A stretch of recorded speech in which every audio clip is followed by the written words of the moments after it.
Hello aspirants, welcome to part 2 of Jainism.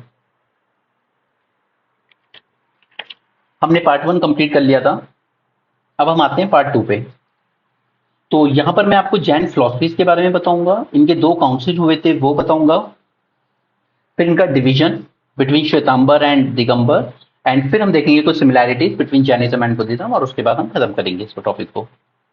Okay, तो चलिए let's get started. Pen का colour change करते हैं यार, आज बोर हो गए इस कलर से ना। चलिए पहले हम देखते हैं जैन फिलॉसफी।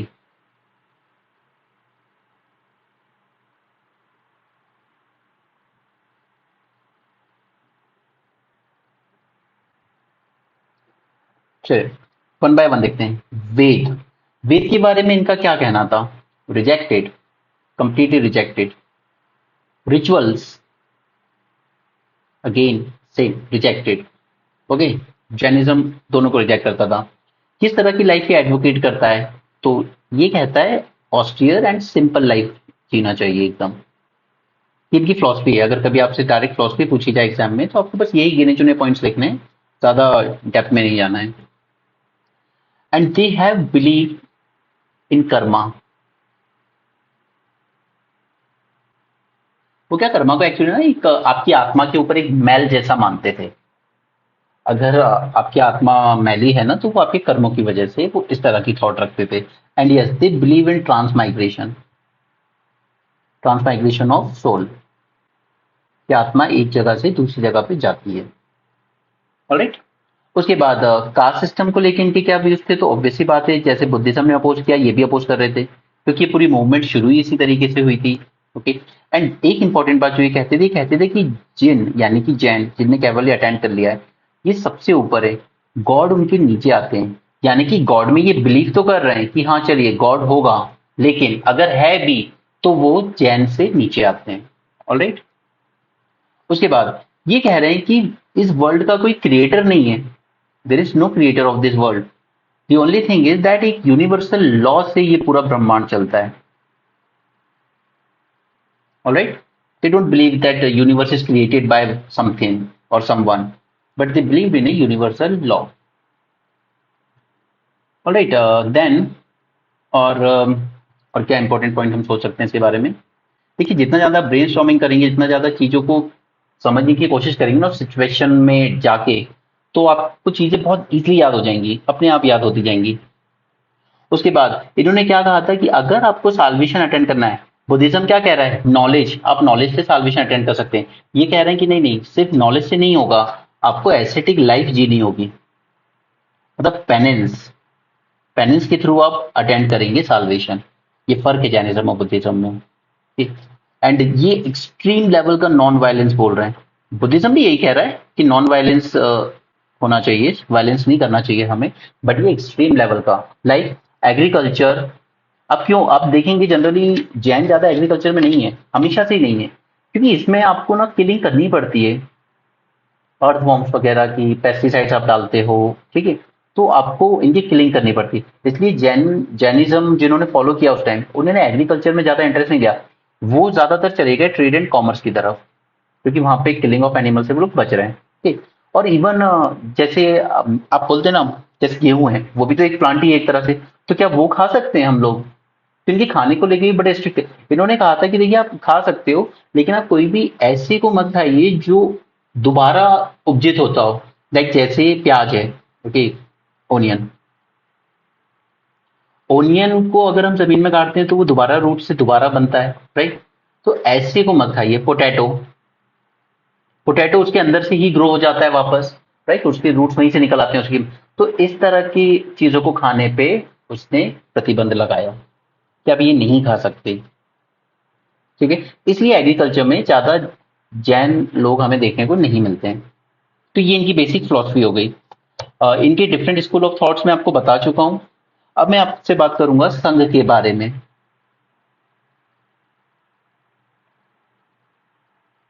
संघ,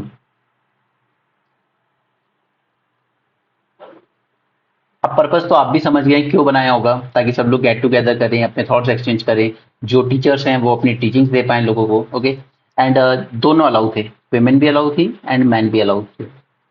ये सिंपल सी बात है। हमें चार कैटेगरी देखने को मिलती है इसमें। एक है मुनि एंड दूसरे हैं साध्वी, या साध्वी से ज्यादा वर्ड आपको कॉमन मिलेगा अर्ये का। ये हैं हमारे मेल एस्थेटिक यानी मॉन्क्स, और ये हैं हमारे फीमेल एस्थेटिक। ओके, इसके अलावा दो कैटेगरी हमें मिलेगी, श्रवका एंड श्रविका। ये भी मेल फीमेल है, लेकिन ये लोग ले मैन है, एकदम आम आदमी, कॉमन मैन। ठीक है, ये एस्थेटिक नहीं है, ले विमेन।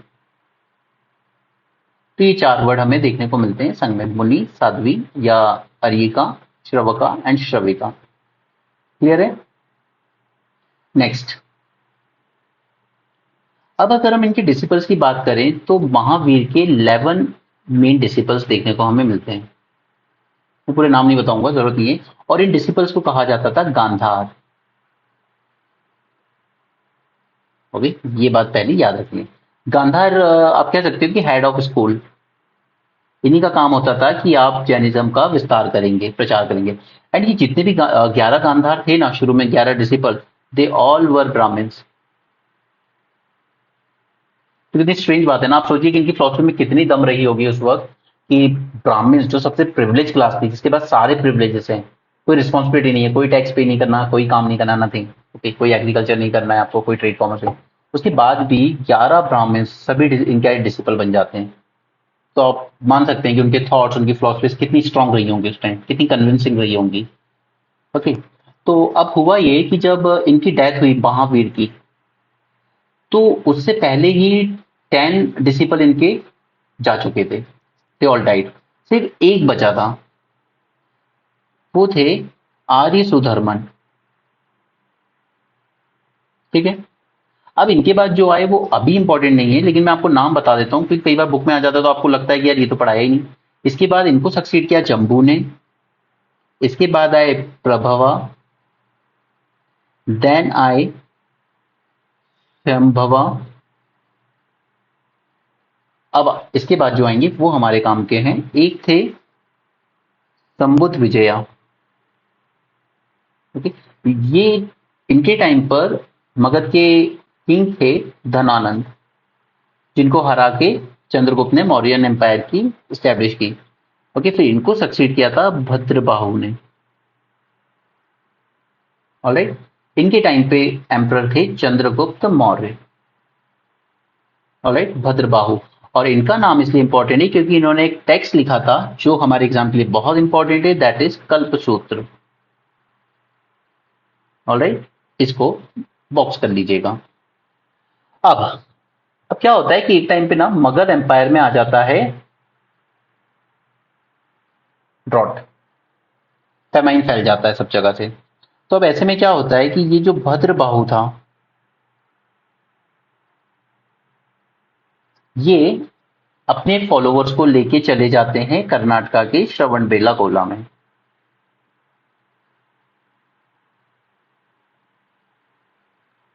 ठीक है, वहीं पर इनका सबसे बड़ा स्टोन स्टैच्यू भी बना है, जिसको नाम दिया गया बाहुबली, और उसी का दूध से अभिषेक किया जाता है हर साल, तो वो न्यूज में रहता है श्रवणबेलागोला। भद्रबाहु अपने फॉलोअर्स के साथ कर्नाटक चले गए और इन्हीं को ज्वाइन कर लिया चंद्रगुप्त मौर्य ने, अपना साम्राज्य अपने बेटे को दे गए बिंबिसार को, और ये भी इनके साथ यहाँ चले गए। यहाँ पे चंद्रगुप्त मौर्य ने परफॉर्म किया सल्ले खाना। अब सल्ले खाना वर्ड को भी आप बॉक्स कर लीजिए। सल्ले खाना मतलब होता है स्टार्विंग टू डेथ, भूखे रहकर मृत्यु को प्राप्त होना। Okay, that is called as Sallekhana. ठीक है, अब मगध में जो लोग रह गए थे उनका लीडर बनता है स्थूलबाहु। क्लियर? अब जब 12 साल बाद, करीब करीब 12 साल गुजर जाते हैं, ये लोग भद्रबाहु के फॉलोअर्स और भद्रबाहु ये लोग वापस जाते हैं मगध। जब भी पता है हिस्ट्री पढ़ते हैं ना, ट्राई टू इमेजिन थिंग्स एक मूवी के फॉर्म में, अपने आंखों के सामने उसको विजुअलाइज करने को, जितना ज्यादा विजुअलाइज करोगे चीजें उतनी जल्दी याद होंगी। अब जब ये वापस जाते हैं भद्रबाहु मगध में, तो यहाँ पे इनसे पूछा जाता है कि यार आप लोगों ने तो कपड़े ही नहीं पहने। तो इसमें भद्रबाहु कहते हैं कि देखिए हमने आपको शुरू में बताया था, आई थिंक मैंने वो हटा दिया है। ओके, वो पिछले वाले पीडीएफ में रखे होगा। मैंने आपको एक टर्म बताया था, अपरिग्रह। जब मैंने आपको 5 वोट्स बताए थे ना, अपरिग्रह, उसका मतलब क्या था? Non position. तो भद्रबाहु ये लॉजिक देते हैं कि देखिए, हम तो अपरिग्रह को फॉलो कर रहे हैं, कुछ भी पजेस नहीं करना है, अपने पास कुछ भी नहीं रखना है, इवन कपड़े भी नहीं। तो इन्होंने कहा कि ये जो आकाश है, दिगंबर, ओके, वही हमारा कपड़ा है। तो ये इन लोगों को कहा गया दिगंबर। ऑलराइट। और ये जो मगध में रह रहे थे, ये लोग पहनते थे व्हाइट कपड़े, तो इन्हें कहा गया श्वेतांबर।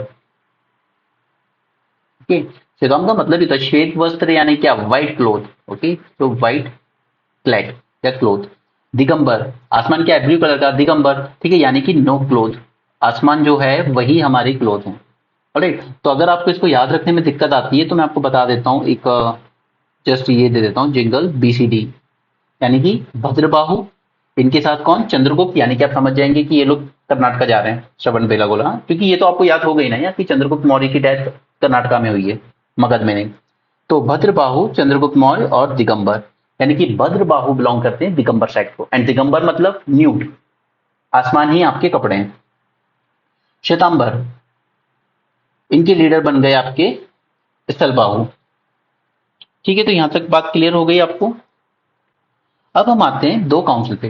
तो देखिए, अब यहां से क्या, लोगों में तनातनी शुरू हो गई थी, लोग खुश नहीं थे, क्योंकि थॉट्स बदल रहे थे, फिलोसफीज बदल रही थी। फिर लोगों ने डिसाइड किया कि चलिए एक काम करते हैं, हम लोग ना एक जगह मिलके बैठ के अपने सारी सोच जो फिलोसफीज इनको कंपाइल कर लेते हैं, ताकि फिर उस बुक को ही लोग फॉलो करें और इस तरह के अलग अलग थॉट्स बंद हो जाएं। अच्छा, पहले मुझे आपको 2 टर्म बताने हैं, सॉरी मैं भूल गया था। एक टर्म है अनुव्रता,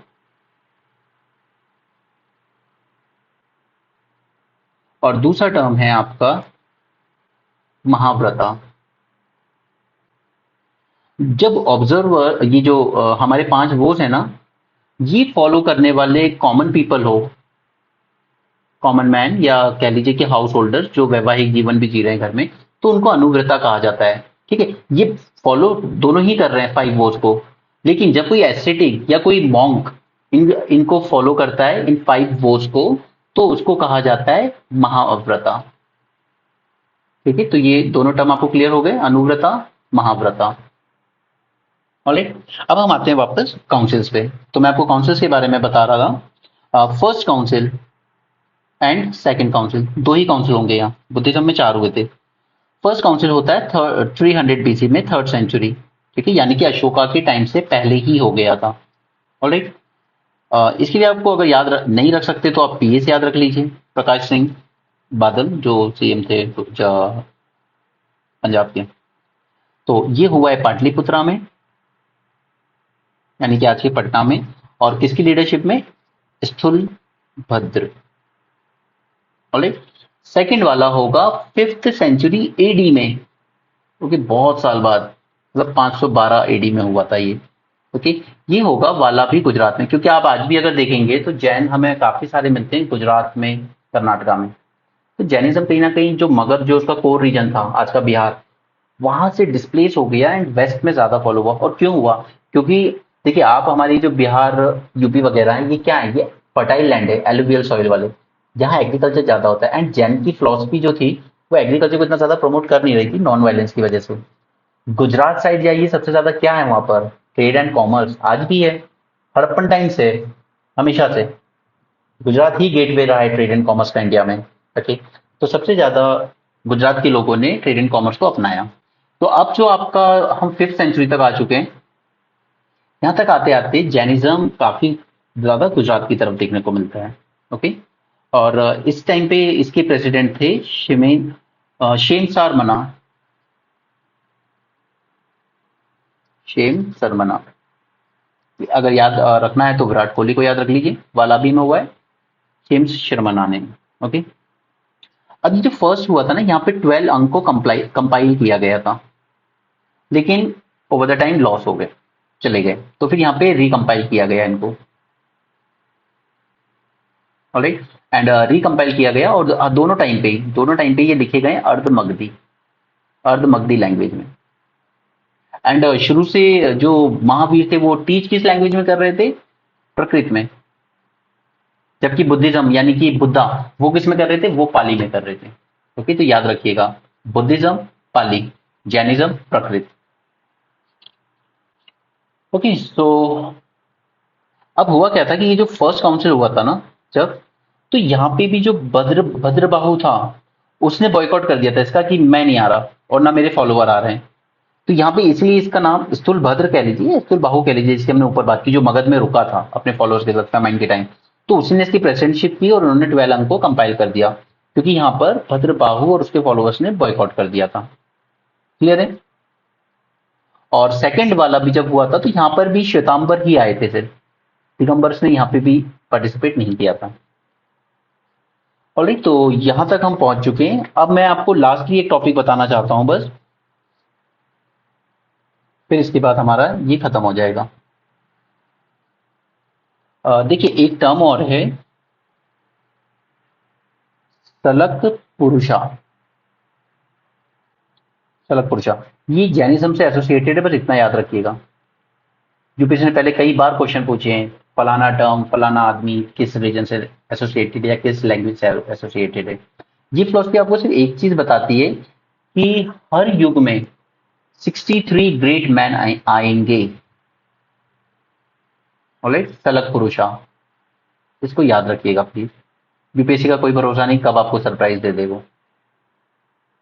नेक्स्ट, इसके बाद एक बात और बतानी है मुझे आपको, चक्रेश्वरी।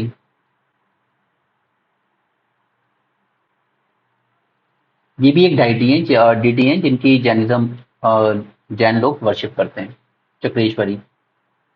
देन बहुत लेट आगे जाके 1635 में, 1653 में शायद, हाँ या 1653, 1653। ओके, इस टाइम तक तो शायद औरंगजेब बैठ चुका था गद्दी पे। एनीवे, तो इस टाइम पर एक लवाजी थे जिन्होंने न्यू सेक्ट फॉर्म किया था, न्यू सेक्ट की शुरुआत की थी, दैट इज स्थानकवासी। ऑलराइट, तो कभी ये क्वेश्चन में आ भी जाए ना तो ये मत सोचना कि उसी वक्त डिवीजन हुआ, उस टाइम नहीं हुआ, वो श्वेतांबर दिगंबर ही चल रहा है। ये बहुत लेट 1653 में आके लवाजी ने नए सेक्ट की शुरुआत की थी। ऑलराइट, तो अब मैं लगभग जैनिज्म खत्म कर चुका हूँ, लेकिन जाने से पहले मैं आपसे, खैर आप लोग लाइव क्लास तो है नहीं तो मैं आपसे नहीं पूछ सकता, लेकिन हाँ चलिए अपन कुछ सिमिलैरिटीज देख लेते हैं।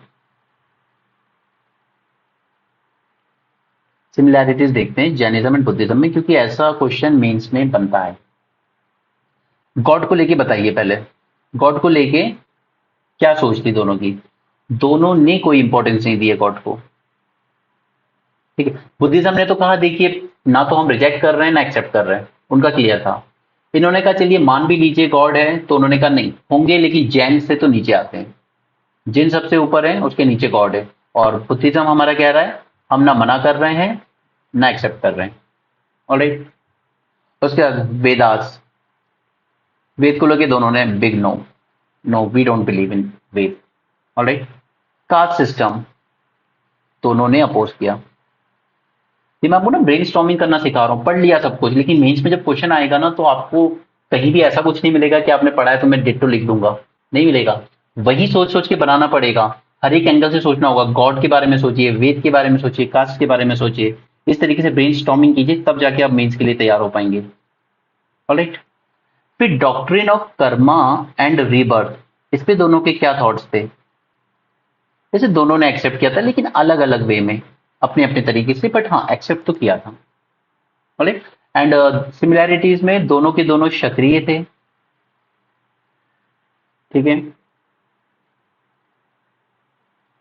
और दोनों ने लैंग्वेज यूज की है कॉमन पीपल की, common peoples language. Sanskrit use नहीं की, क्योंकि संस्कृत को ब्राह्मणों ने हाई क्लास का ही प्रेरोगेटिव बना के रखा था कि संस्कृत सिर्फ हम ही बोल सकते हैं, मंत्रों का उच्चारण हम ही कर सकते हैं। इवन ये कहना अच्छा नहीं लगेगा, बट कई ऐसे इंस्टेंसेस मिलते हैं हमें हिस्ट्री में जहां पर इवन अगर छोटे से बच्चे ने भी ओम नमः शिवाय बोला है तो उसकी जीभ काट दी गई है। कई इंस्टेंसेस हैं ऐसे जहां दलित भगवान का नाम भी नहीं ले सकते, मंत्र का उच्चारण करना तो दूर की बात है। ओके, सो दलितों के साथ जो हुआ है वो आप जितना पढ़ेंगे उतना कम है। इसलिए रिजर्वेशन, पॉजिटिव अफर्मेशन, ये सब प्रोविजन दिएगा। अगर कभी भी आपको रिजर्वेशन से नफरत हो ना, तो प्लीज एक बार यूट्यूब पे ना दिव्य कीर्ति सर का रिजर्वेशन पे लेक्चर है करीब 3.5 घंटे का, उसे एक बार आराम से फुर्सत में सुन लेना। तब आप बहुत अच्छे से समझ पाएंगे कि जरूरत है रिजर्वेशन की या नहीं। ऑलराइट, क्योंकि जब भी हम हिस्ट्री पढ़ते हैं तो हमें सबसे ज्यादा अगर कुछ मिलता है तो दलितों के शोषण के बारे में। एनीवे, आगे बढ़ते हैं। इसके अलावा और क्या? हाँ, दोनों ने एम्फेसाइज किया है साल्वेशन को। दोनों ने एम्फेसाइज किया है कि हाँ, साल्वेशन अटेंड करना है, जीवन और मृत्यु के चक्र से मुक्ति पानी है। एंड दोनों ने डिनाई किए हैं रिचुअल्स को, कि भगवान को खुश करने के लिए या अपने पाप धोने के लिए या जीवन मरण के चक्र से मुक्ति पाने के लिए रिचुअल्स की जरूरत नहीं है। एक ने कहा ज्ञान होना चाहिए, एक ने कहा पेनेंस ऑब्जर्व कीजिए। Alright, so that's all about Jainism from my side. लेकिन प्लीज अब जहां इतना पड़ा है ना, एक चीज का ध्यान रखिएगा, जो एमसीक्यू करवाए जाएंगे ना इन पे वो जरूर कीजिएगा। मैं ये नहीं कह रहा हूँ कि इसमें कुछ नया नहीं मिलेगा आपको, इनमें भी कुछ ना कुछ नया हमें मिल ही जाता है जो आपको अपने नोट्स में एडिशन करने होंगे। और अब भी बार बार एम्फेसाइज कर रहा हूँ, A4 साइज शीट पर ही अपने नोट्स बनाइए, क्योंकि वो अपडेट होते रहेंगे। बोले, जैसे इस बार क्या है कि एक बुद्धिज्म साइट थी, खुद से याद नहीं आ रहा उसका नाम, 2023 के पेपर गई, दंडकरण्या या धन्यकरण्या, ऐसा कुछ नाम था। ओके, तो ऐसा पूछा गया था 4 ऑप्शन देके कि कौन सी साइट बुद्धिज्म से रिलेटेड है। ठीक है, ये बस न्यूज़पेपर से डायरेक्ट उठा लिया था उसने, न्यूज़पेपर्स में आया था तो वहीं से डायरेक्ट उठा लिया था। इसलिए कह रहा हूँ कि आप A4 साइज शीट पे बनाएंगे तो अपडेट कर पाएंगे। और अगर आपने ऐसे बना लिए बस कि बस सुन लिया लेक्चर, बुक से पढ़ लेंगे, नहीं होगा, कभी नहीं होगा। इस गलतफहमी में मत रहना। देखते देखते 5, 6, 7, 9 जितने अटेम्प्ट है ना सब निकल जाएंगे। Alright, so that's it from my side. Good night and have a great time together with your books.